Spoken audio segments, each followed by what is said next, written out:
ಐಪಿಎಲ್ನಲ್ಲಿ 5 ಬಾರಿ champion Mumbai Indians finally ಗೆಲುವಿನ ಟ್ರ್ಯಾಕ್ಗೆ ಬಂದಿದೆ.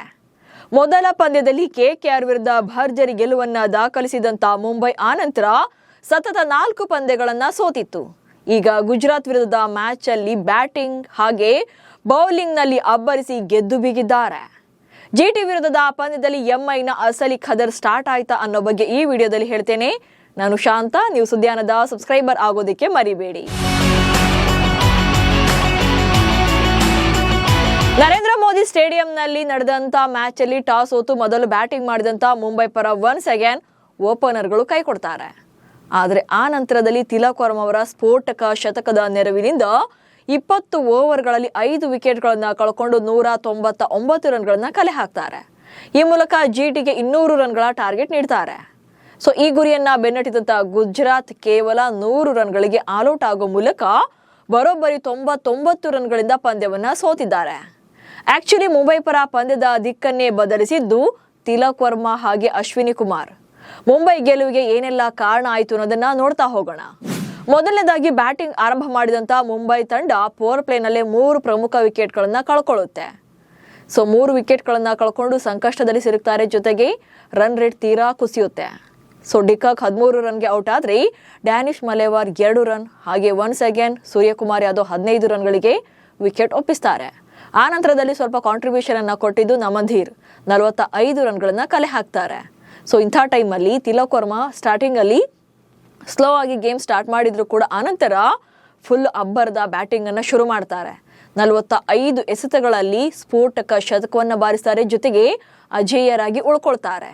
ಸೊ ತಿಲಕ್ ಅವರ ಅದ್ಭುತವಾದಂಥ ಶತಕದಿಂದಾಗಿ 200 ರನ್ಗಳ ಟಾರ್ಗೆಟ್ ನೀಡಿದಂಥ ಮುಂಬೈ ಇಂಡಿಯನ್ಸ್.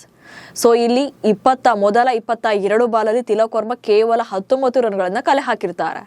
ಅಂದ್ರೆ ಬಾಲ್ಗೊಂದರಂತೆ ರನ್ ಕೂಡ ಇರೋದಿಲ್ಲ. ಆದ್ರೆ ಆನಂತರದ 23 ಎಸೆತಗಳಲ್ಲಿ ಅವರ ಬ್ಯಾಟಿಂದ ಬಂದಿದ್ದು ಬರೋಬ್ಬರಿ 82 ರನ್ಗಳು. ಸೊ ಇಲ್ಲೇ ಗೊತ್ತಾಗುತ್ತೆ ಪಂದ್ಯದ ದಿಕ್ಕು ಎಲ್ಲಿ ಬದಲಾಯಿತು ಅನ್ನೋದು. ಸೊ 200 ರನ್ಗಳ ಟಾರ್ಗೆಟ್ ಅನ್ನ ನೀಡುತ್ತೆ ಮುಂಬೈ ತಂಡ. ಸೊ ಈ ಟಾರ್ಗೆಟ್ ಅನ್ನ ಬೆನ್ನತ್ತಿದಂತ ಗುಜರಾತ್ ತಂಡ ಫಸ್ಟ್ ಬಾಲಲ್ಲೇ ವಿಕೆಟ್ ಅನ್ನ ಕಳ್ಕೊಳ್ತಾರೆ. ಸಾಯಿ ಸುದರ್ಶನ್ ಅವರ ವಿಕೆಟ್ ಅನ್ನ ಜಸ್ಪ್ರೀತ್ ಬುಮ್ರಾ ತೆಗಿತಾರೆ. ಅನಂತರದಲ್ಲಿ ಉಳಿದ ಯಾವುದೇ ಬ್ಯಾಟರ್ ಕೂಡ ಸೆಟಲ್ ಆಗೋಕ್ಕೂ ಕೂಡ ಆಗ್ಲೇ ಇಲ್ಲ. ಆ ಮಟ್ಟಿಗೆ ಮುಂಬೈ ಪರ ಬೌಲರ್ಗಳು ಅಬ್ಬರವನ್ನ ನೀಡ್ತಾರೆ. ವಾಷಿಂಗ್ಟನ್ ಸುಂದರ್ ಗುಜರಾತ್ ಪರ 26 ರನ್ಗಳನ್ನ ಕಲೆ ಹಾಕಿದೆ. ಇಂಡಿವಿಜುವಲ್ ಹೈಯೆಸ್ಟ್ ಸ್ಕೋರ್ ಆಯ್ತು. ಜಿಟಿ ಪರ ಉಳಿದವರು ಯಾರಿಂದಲೂ ಕೂಡ ಒಳ್ಳೆ ರನ್ಸ್ ಬರಲಿಲ್ಲ. ಹೀಗಾಗಿ ಮುಂಬೈ ಪರ ಅದರಲ್ಲೂ ಕೂಡ 24 ರನ್ಗಳನ್ನ ನೀಡಿ 4 ವಿಕೆಟ್ ಅನ್ನ ಭೇಟಿಯಾಡಿದ ಅಶ್ವಿನಿ ಬೌಲಿಂಗ್ ನಲ್ಲಿ ಬಿಗ್ ಇಂಪ್ಯಾಕ್ಟ್ ಮಾಡ್ತಾರೆ. ಹೀಗಾಗಿ ಬ್ಯಾಟಿಂಗ್ ಹಾಗೆ ಬೌಲಿಂಗ್ ಎರಡರಲ್ಲೂ ವೀಕ್ ಆಗಿದ್ದಂತ ಗುಜರಾತ್ ತಂಡ ಸೋಲನ್ನ ಅನುಭವಿಸಬೇಕಾಗುತ್ತೆ. ಎಲ್ಲಿಯೂ ಕೂಡ ಫೈಟ್ ಅನ್ನ ಕೊಡ್ಲಿಲ್ಲ. ಸೊ ಜಿಟಿ ತಂಡ ಇಲ್ಲಿ ಬೌಲಿಂಗ್ ನಲ್ಲಿ ಲಾಸ್ಟ್ ಮೂಮೆಂಟ್ ಅಲ್ಲಿ ತುಂಬಾನೇ ಎಕ್ಸ್ಪೆನ್ಸಿವ್ ಆಗ್ತಾರೆ. ಜೊತೆಗೆ ತಿಲಕ್ರನ್ನ ಔಟ್ ಮಾಡದೇ ಇದ್ದಿದ್ದು ಅಲ್ಲಿ ಆಲ್ಮೋಸ್ಟ್ ಅವರ ಸೋಲಿಗೆ ಒಂದು ರೀತಿಯಾಗಿ ಕಾರಣ ಆಯಿತು. ಜೊತೆಗೆ ಬ್ಯಾಟಿಂಗ್ ನಲ್ಲೂ ಕೂಡ ಫೈಟ್ ಕೊಡುವಂತ ಮೊಮೆಂಟಮ್ ಎಲ್ಲೂ ಕೂಡ ಸಿಗ್ಲಿಲ್ಲ. ಹೀಗಾಗಿ ಗುಜರಾತ್ ತಂಡ ಕಂಪ್ಲೀಟ್ ಆಗಿ ವೀಕ್ ಆಗಿ ಸೋಲನ್ನ ಕಾಣ್ತು. ಹೀಗೆ ಮುಂಬೈ ಇಂಡಿಯನ್ಸ್ ತಂಡ ಕಂಪ್ಲೀಟ್ ಆಗಿ ಡಾಮಿನೇಟ್ ಮಾಡಿ ಗುಜರಾತ್ ತಂಡವನ್ನ 99 ರನ್ಗಳಿಂದ ಸೋಲಿಸಿದೆ. ಇನ್ನು ಜಸ್ಪ್ರೀತ್ ಬುಮ್ರಾ ಈ ಸೀಸನ್ ನಲ್ಲಿ ತಮ್ಮ ಮೊದಲ ವಿಕೆಟ್ ಅನ್ನ ತೆಗೆದಿದ್ದಾರೆ. ಅದು ಕೂಡ 5 ಪಂದ್ಯಗಳ ಬಳಿಕ ಬಂದಂತ ಮೊದಲ ವಿಕೆಟ್ ಇದು. ಬಟ್ ಅವರು ಎಕಾನಮಿ ಚೆನ್ನಾಗಿದೆ, ಬಟ್ ವಿಕೆಟ್ ಲೆಸ್ ಆಗಿದ್ರು ಅಷ್ಟೇ. ಫೈನಲಿ ಸಾಯಿ ಸುದರ್ಶನ್ ಅವರ ವಿಕೆಟ್ ಅನ್ನ ತೆಗೆದಿದ್ದಾರೆ.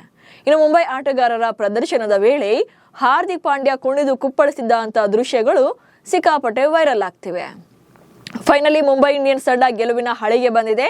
ಸೊ ಈ ಮೊಮೆಂಟಮ್ನ ನೆಕ್ಸ್ಟ್ ಹೇಗೆ ಕಂಟಿನ್ಯೂ ಮಾಡ್ತಾರೆ ಅನ್ನೋದೇ ಈಗಿರುವಂತಹ ಪ್ರಶ್ನೆ. ನಮಸ್ಕಾರ.